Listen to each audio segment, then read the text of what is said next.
Ces portiques, condamnés au démantèlement sans jamais avoir servi, ont peut-être trouvé un avenir. Car si l'écotaxe ne verra jamais le jour à l'échelle nationale, des élus locaux planchent sur une taxe similaire, régionale.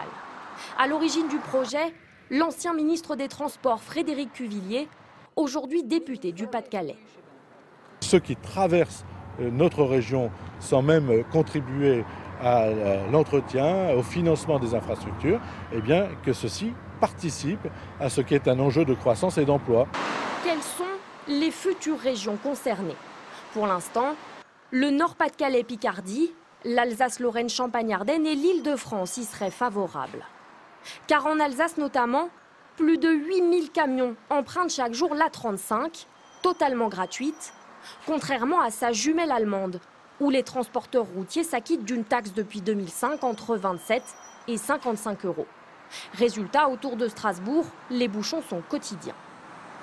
Quand on est sur l'autoroute, on est plein de camions devant nous. Alors je ne vois pas pourquoi la Suisse et l'Allemagne se déchargent sur nous. Et ça ferait aller un peu les camions en Allemagne de nouveau, parce qu'ils traversent toute la région ici. Comment fonctionnerait la taxe? Faudra-t-il créer une société spécifique comme Ecomove, aujourd'hui dissoute? Des partenariats avec les pays frontaliers comme la Belgique où une taxe va voir le jour au printemps sont-ils envisageables? Mais surtout, quel impact financier aura cette taxe?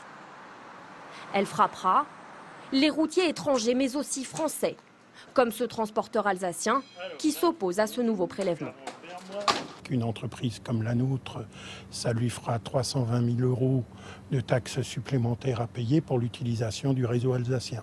Dans un pays unitaire comme la France, c'est pas logique qu'il n'y ait qu'une seule région qui paye et les autres ne payent pas.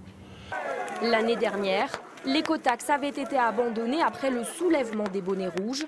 Rouvrir ce dossier présenterait donc un risque pour les pouvoirs publics.